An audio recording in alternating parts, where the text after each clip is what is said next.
Yeah, yeah, yeah, yeah. Living in Babylon, huh? Stay safe though, you know what I mean? Yeah, stay safe, straight up, straight up. Yeah, yeah, yeah. All my niggas with me. You know we rollin'. Yeah, yeah, yeah. Bitch, don't nothing come free. Pay me what you owe me. Yeah, yeah, yeah. All my niggas with me. You know we rollin'. Yeah, yeah, yeah. Bitch, don't nothing come free. Pay me what you owe me. Yeah, yeah, yeah. These niggas full of buffoonery. Try me, they gon' read your eulogy. Gemini, you know it's two of me. Niggas don't know what to do with me. Alien, I feel immortalized. Only protected, we fortified. Nigga, you die, play with Mordecai. Lay in the ditch if you play with me. Down at the levee, we going fishing at the levee. Roll Tide full of pride, roll tide full of pride. Training camp is upon us, We'll get into a day two recap today. One of the main questions coming from Bama camp is who will be QB1, Keelan Russell or Austin Mack? Where are they at in the battle? Where will they go? Another major question, how will the offensive line look? Ryan Grubb spoke today, so I'm going to get and break down that presser. Probably break down some of Kalen DuBois' presser as well. But Bama football is back, man. Feel real good about it. A lot of questions going into camp. A lot of position battles. Ain't nobody safe. Question is who will step up and show out. Day two, once again. Let's just dive into it. Now, me, myself, I'm very excited about the defense, especially the secondary. I've been saying it all off season. I think Alabama will have the best secondary in the nation. You got Dejon Lee back there, Zabian Brown, Keon Sabb, Bray Hubbard gives you experience. Not to mention young freshmen who can play, sophomore juniors who can play. So big names back in the secondary. Make sure you pay close attention. I feel like the secondary probably will be Alabama's defense's strong point. We will see. Of course, we need good trench play as well. So let's not waste any time. Let's dive into it. Like I said, I'm going to get into the article about practice 2 today. Then I'm going to check out what Ryan Grubb had to say about his offense, his O-line, etc. Let's get right to it, man. 1 second. Hold up. Second here, man. We're going to get to it. You hear me?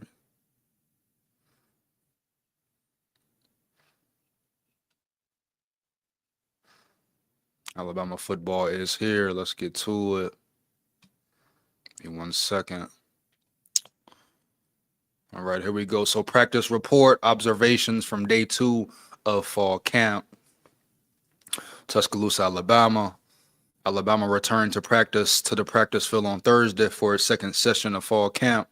The Crimson Tide remained in shorts and helmets for a second consecutive day, but there were still plenty of takeaways from the portion that was open to the media. Below are some of my observations from Thursday. Keep in mind that I got a much better look at the defense today rather than the offense. Let's see what's going down. Alabama practice observations. Alabama looks significantly different up front defensively, seeing transfers like 6'5", 300-pound Devon Tompkins and 6'5", 313-pound Terrence Green leading the defensive line through drills is vastly different than a season ago with guys like Tim Keenan the third and LT Overton. Now this trench game should be very phenomenal. Terrence Green, Devon Tompkins, 2 guys who came in through the portal, should benefit you right away. But I'm very excited about this defense as a whole, no doubt. As has been reported many times, Tompkins looked like he was built in a lab. He does look like a little bigger compared to the spring physically. There are a lot of similarities to former Ole Miss defensive lineman Robert Nikomdiche. The length was on full display for Nolan Wilson and Malik Franklin. Wilson is a little bit more thickly built through his lower half, but neither look like freshmen out there. Young boys stepping up. From what's been reported, Wilson is likely to start out as a bandit while Franklin is being prepared to play the 3 tech. Wilson is a lot more likely to contribute in year one, but seeing them in person, it's understandable why Alabama doesn't feel the need to press the defensive line help in its 2027 recruiting class.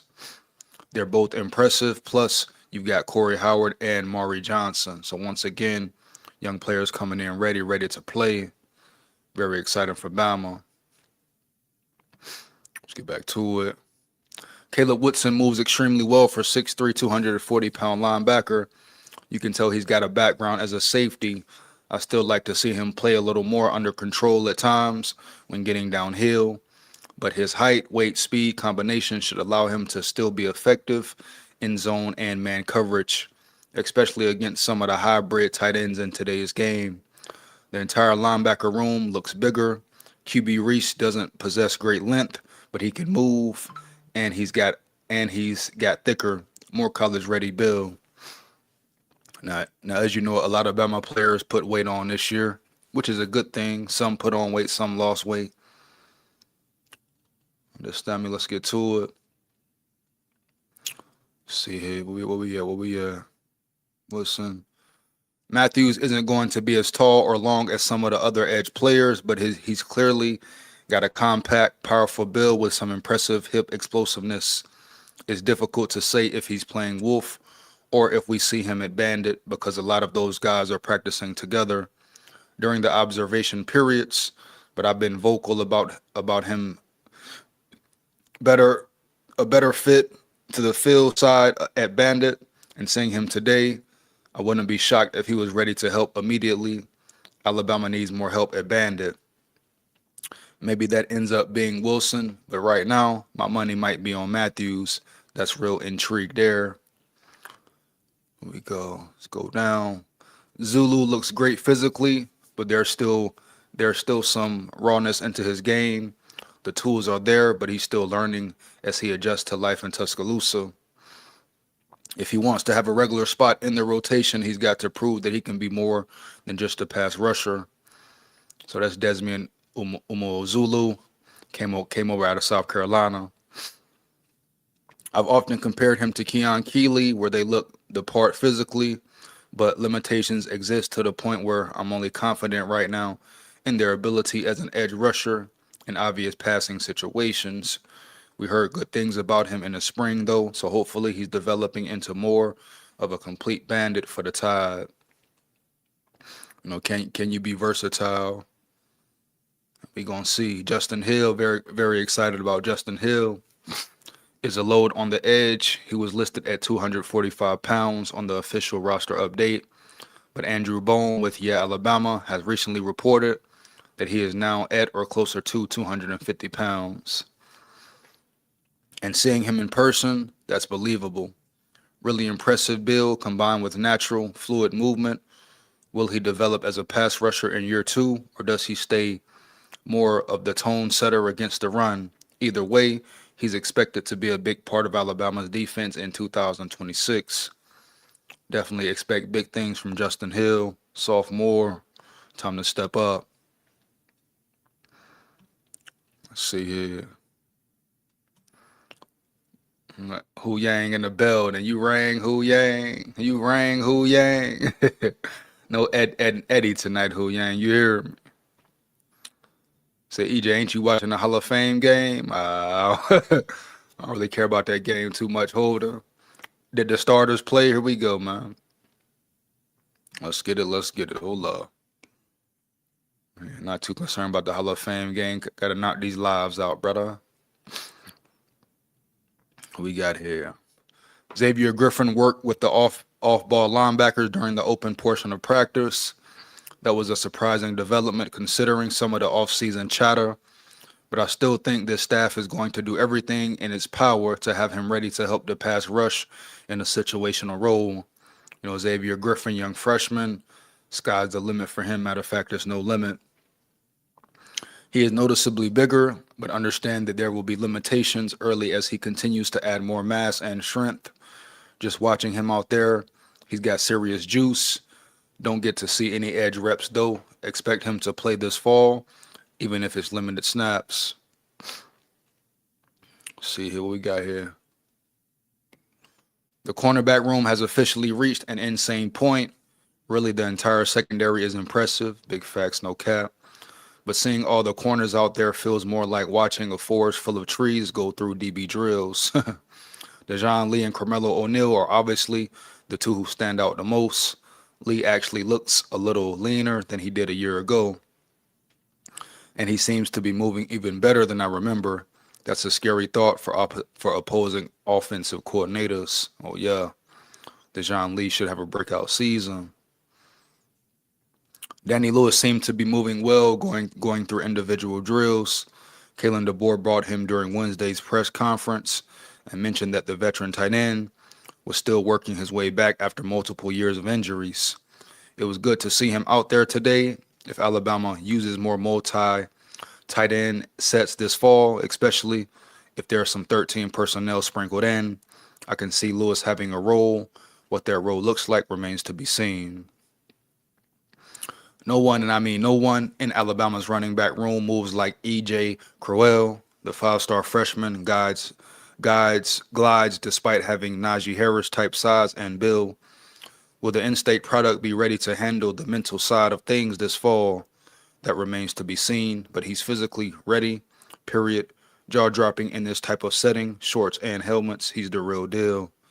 Shout out E.J. Crowell once again, young freshman ready to step up. Now we got to get into let's get into this Ryan Grubb presser. 1 second.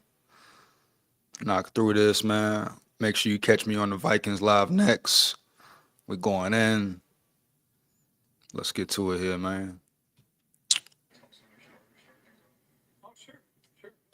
One second. Hold up, man. We're going to get to it for sure. You hear me? 1 second.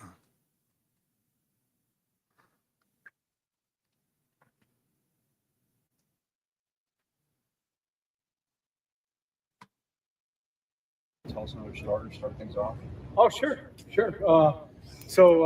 You heard that Johnny went on scholarship. I'm kidding. No, I'm telling you guys crap. What's up? Yeah, quarterback-wise, what do you see so far? Just an extension of the spring and summer. Both guys are throwing. I think the attention to detail right now is on. He asked him about the quarterback position. As we know, the quarterback position is an exciting battle we're all looking forward to. Who will come out the victor, we shall see. Right now, we talk about Keelan Russell. Keelan Russell probably has the edge, but that could all change in the span of a minute. So very important to stay productive, stay focused, stay playing good ball. But the QB competition is real. Here we go, Roll Tide. Let's get back to it. The things that they know they got to work on. Each one of them has different strengths and weaknesses, but be very similar to timing last year, and that we've done every year back to 2021 at Fresno State. So same mechanics on that, and the guys are getting equal opportunity and doing a good job. What's the biggest area of growth you've seen from each of them in the summer? The summer, I'd say Keelan did a better job taking care of the football in the summer than he did the spring. And then with Austin, I thought he was better on the run out of the pocket. I thought he really grew in that regard. Last year, you rotated the offensive line a lot. Is that something you plan to do this year, or are you trying to find best five this year? Right Best five. No, we always, there's injuries, guys that got to move in and out, things like that. And that's what I like to hear right there, dog. Best five. I repeat, best five. You want the best man on the field. No favoritism, no this, no that. May the best men win. We need dogs up front. We need beast up front. We need to move bodies up front, bro. Period. You know what I mean? We must get back to murder ball. Straight up. Roll Tide. We must get back to murder ball once again. Yes, sir. Here we go. Yeah, but certainly want to get the gel right away. What have you seen at the right tackle position with Javen James and Nick Brooks? They've both done a good job. They battled back and forth this spring. Nick did a good job. We moved him around quite a bit. Javen really was just at right tackle. So seeing Nick in some different spots was really good. But both those guys, obviously Nick's massive, uses his size well. You talk about Nick Brooks, 6'7", 330 plus. There's no way he should not be a factor in the run game, pass game, whatever. Understand me? Let's get it. He's an incredible athlete for his size, and then Javen is probably one of the most savvy players we have up front. So I think both those guys are, getting their footing and trying to show demand. Like, this is my job. So they're doing a great job. Left guard, Will Sanders is back. It's been fun seeing him out there. We haven't seen Will for a little bit, full speed, because he had an injury in the spring. And then even, going through the summer, he didn't get a rep very much. So seeing him out there building reps right now has been exciting because, I thought Will was a heck of a player last year as well. He's done a really good job. And then Mal has been a guy that just really has, grabbed on that spot, tough, smart, and he's an excellent communicator, really done a nice job. So I think it's going to be a heck of a battle there. How close are you to knowing who the best 5 is up front? I think we're a little ways off yet, if I'm being honest. I think we got some time here. We got a lot of bank reps, so that's very, very respectable. He's being honest. No need to rush things. No need to say, "Hey, we know who the guys are." No, still trying to figure it out. Got a lot of time. You got to put the best 5 on the field. Understand me? Here we go.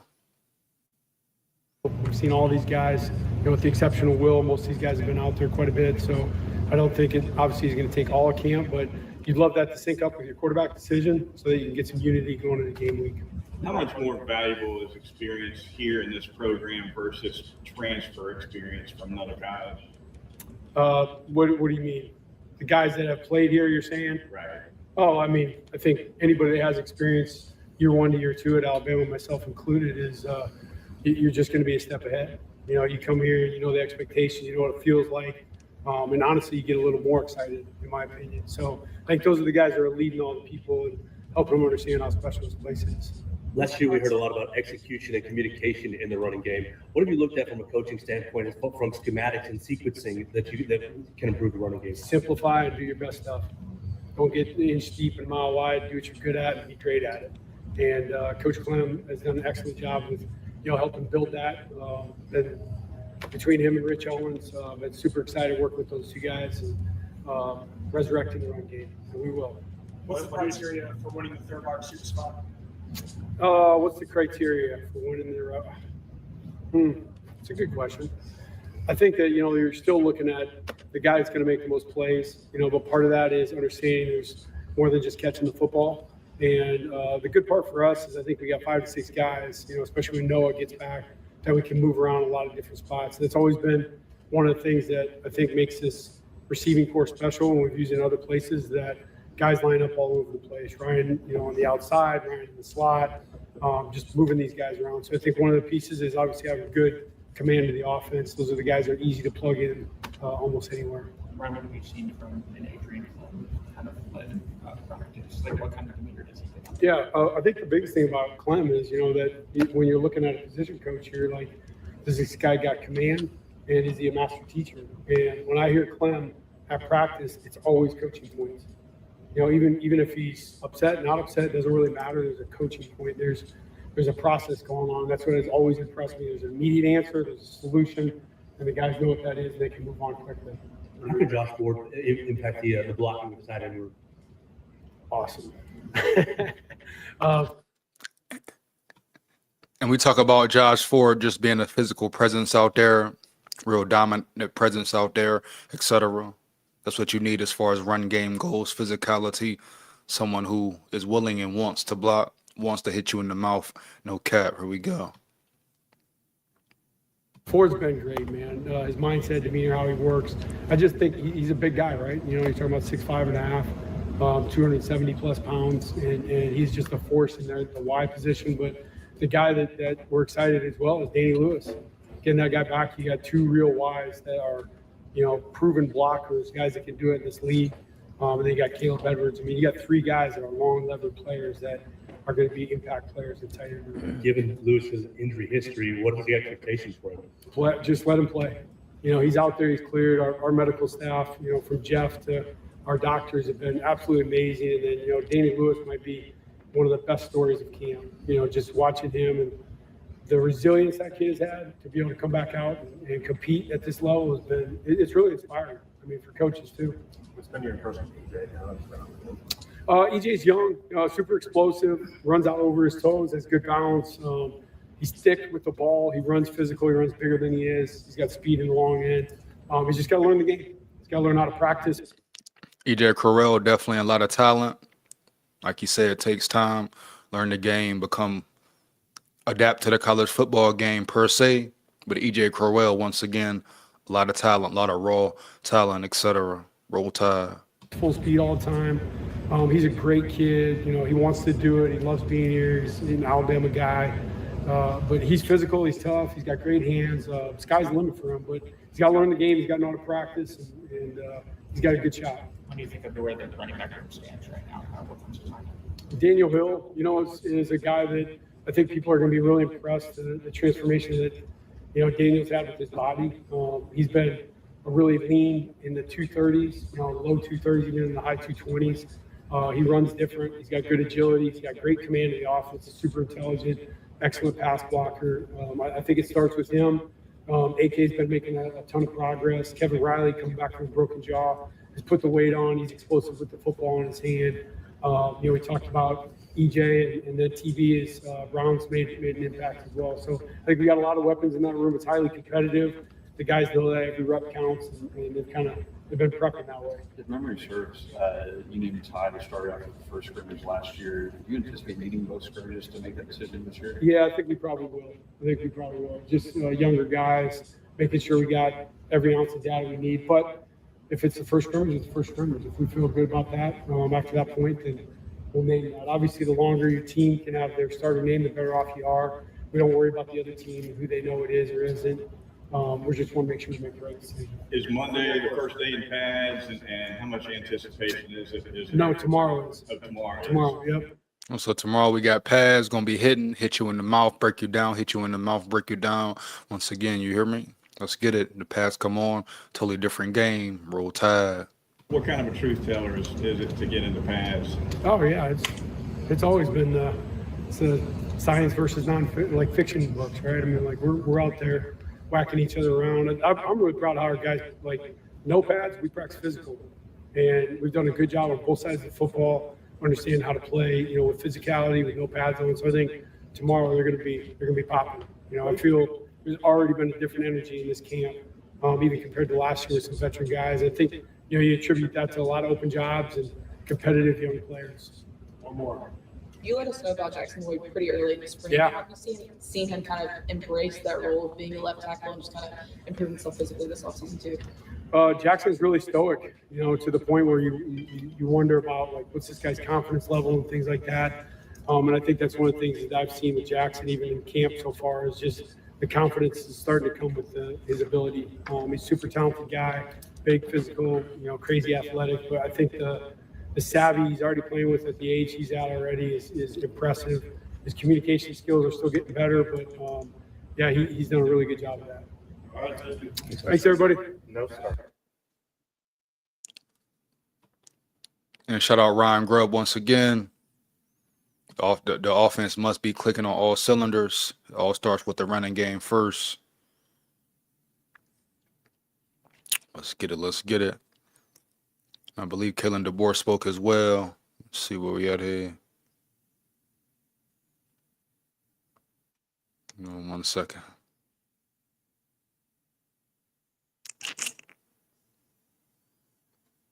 Like I say, tomorrow pads.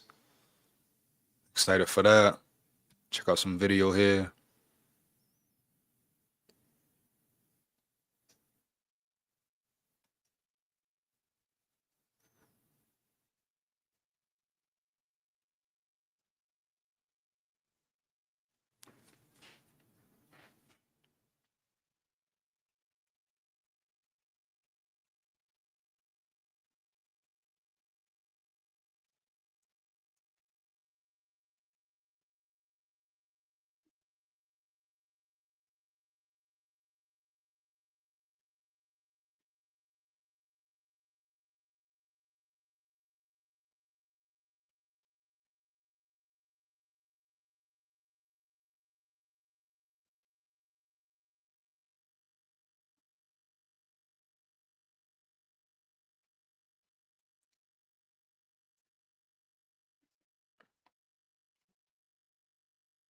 Boys putting that work in, man. Let's get it. Let's work.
So pretty much them boys putting in real work. And I want to see like what Kalen DeBoer had to say the other day. 1 second. Just obviously walk off the field, number one, as you'd expect. I mean, it's going to be high energy, and guys will never feel as good as they feel today. So, you know, it's no complaint, no excuses. It's moving forward. The bar's been set with how they operate today, and we move on to the next. That's everything. So it's you know, what they eat, it's their treatment. It's pay attention to details, and all the way through the rest of the day with our meetings, walkthroughs, whatever it might be. So looking forward to building on what we did today. How the quarterbacks start? I thought they were consistent. You know, met a couple explosive plays in there. You know, a couple plays that you can just see getting on the same page with you know, a receiver type guy. You know, might not be a receiver, but tight ends, running backs, just little details. You know, so I thought they were consistent, and love the demeanor, love their just command. We're into it. You can see the guys have them. What do you want or need to see from those two over this first week or so of fall camp? We talk about response. Someone's going to win a play every down, right? So it can be something when you're going against each other, and you just try to make that as game-like as possible. So, you know, what's the response? And that's a lot of football, and the momentum, getting it on your side, keeping it on your side. You know, there's going to be plays that don't go your way, but what's it look like? You know, how are you coming together? We're identifying, you know, leaders beyond the guys that we expect to you know, be able to stand up and when needed and take charge. So, but as a whole team, that's what it's got to be. And right now, it's kind of an offense versus defense thing.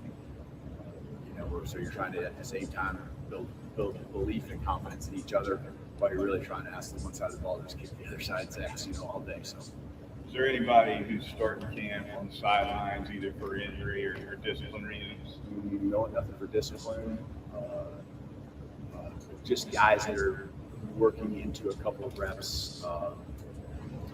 It's really nothing major. So it's more of just guys that we're trying to see. You know, Danny, for example, would be a guy just making sure as we work into the physicality now and everything. It's been a long road for him for a couple of years, and so he's in as good a spot as he's been since really after the bowl game in 2024, and so you know, just trying to be careful with where he's at, making sure he can manage that. He did a good job today.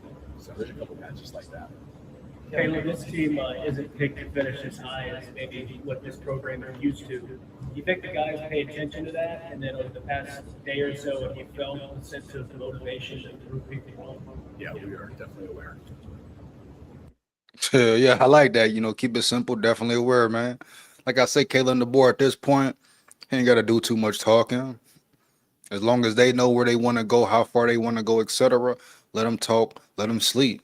Here we go. Do you have an update on BJ? How does this kind of first fall practice out there? Like, what's he up to? Yeah, you know, just some nice things. It's good to see him out there flying around. A couple times, you see what you saw from his high school highlight film. So, you know, excited to see him. And you know, we're not in the patch right now, so a lot of that is yet to be seen. But just execution. You know, he's a guy catches the ball well. You know, think he's got a really good head on his shoulders. What we've seen so far, and be able to be consistent that way, learn the offense when he gets in there in the rotation with the running backs like he was today. He did his job. What can players show you during these early periods where there's no pads that they are ready to be counted on this season? Yeah, I mean, communication, just over communicating. I think that shows how important it is to you to do the right thing, and also making sure your guy next to you, behind you, in front of you, that you're all on the same page. That helps with the attention to detail. Just a team that communicates, a team that is going to be a confident one down the road. And so that helps with our execution. That's what it's about right now is executing, doing your job first, and just building that belief and trust of the guys around you that they're going to be where they're supposed to be. Well, how do you think they communicated today? I thought they did a good job. I brought that up at the end of practice with them. It's one of the reasons why I was right in front of my mind. I could see some guys being intentional. Maybe one or two guys that asked a little bit more out of. They were doing a good job. They were great at it. And, they did it. And you can see that throughout the rest of the practice. They were above and beyond and wanted to make sure that they were living up to that standard. There were a ton of new faces in the offensive line in the spring. How have you seen them sort of catch up to the learning curve? I thought today was, I thought it looked a lot better and cleaner than what it did at the end of spring. Again, you don't have pads on, so it's really hard. I mean, and that's what it's about, getting better every spring, every game, every practice, processing, progressing. But I thought that from responsibilities and just, there's got to be a trust that exists. It's just doing your job. It's knowing that where's that next help? Where's that help come from? Is the double team and the footwork and being in sync. You can rep a lot of those things and make sure you're on the same page in the summer. And you can tell the guys that are working at that and really paying attention that way too. What's kind of the message that you give to these guys as they start fall? Just keep working. I mean, we've talked about working in silence since January, and these guys just doing their thing, not getting caught up in anything they can't control. We know what our goals are. We know what our expectations are. We've never shied away from that. We attack the day, and the challenge for us right now is to continue to just become one. And that's been our theme here going into camp is just uniting. It's 11 guys on offense, 11 guys on defense, special teams, but also as a whole program, just having each other's back. And so that's the challenge that we got to continue with so many guys in the program. I've been pleased with it, but we got to be great because there's some big time moments that are going to be coming our way. The schedule you have, and that's going to happen in college football. So we got to be ready, prepared, know how we're going to respond. What do you say to guys in position battles about the opportunity in front of them during camp? Well, you really what you want is you want guys. You want the guy you're competing against to be at his best, right? That's what a great teammate does. And then you want to be at your best to win that position, win that battle. And so, just talking to guys about not that the other guy fails and isn't at his best, because that's help our team. And having that again becoming one where what team success is, it's because of you being and doing everything that you can and being elite, and on your teammate that you're competing against to be the same. Will Sanders full go at this point? I mean, what's it like having that? Yeah, it's good. It's good having it back. Guys that there are very few guys on the offensive line in particular that have the snaps in our program. He's one of them. And they've missed in the spring. We need to feel that a little bit.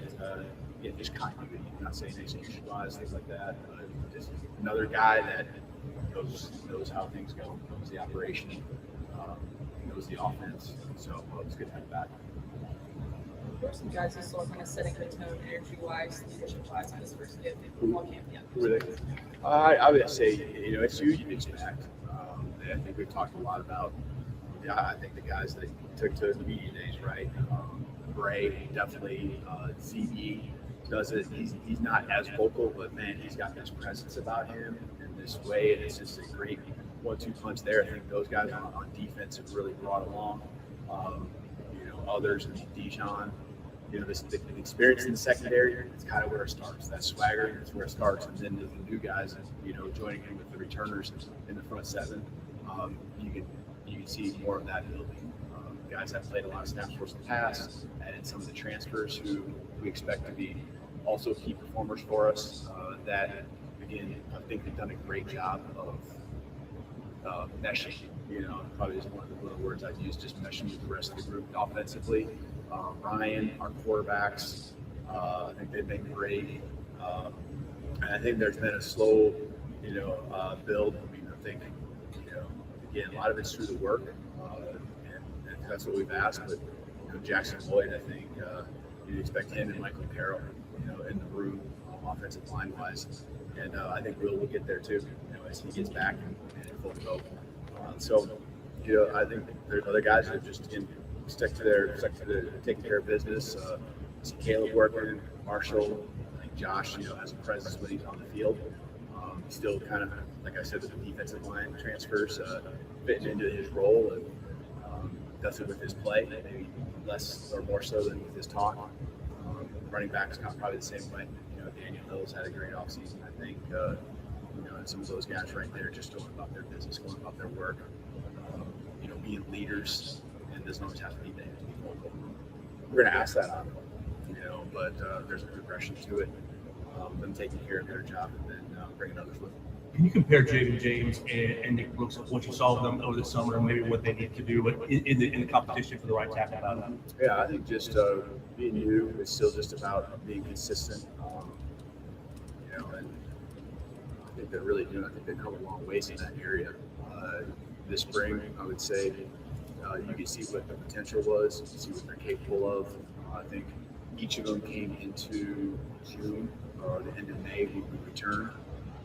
There was definitely them coming back now, knowing what it feels like, what the expectations are, and I think both of them had great summers. I mean, they had great summers, both of those two guys, and so I'm actually interested. Again, we didn't have pads on, but I'm interested to see the film today, specifically hone on guys like that and see what they did, and see how they execute. Difference between an Adrian Clement run fall practice, like for the O-line, like what kinds of skills did you see out there, or what was it kind of coaching? I wasn't right next to him much today. I was kind of wandering around.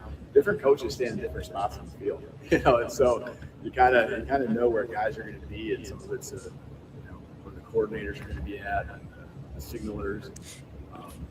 I haven't gotten next to Coach Clem a lot, but I think as far as the guys, our players, I like that they have a good.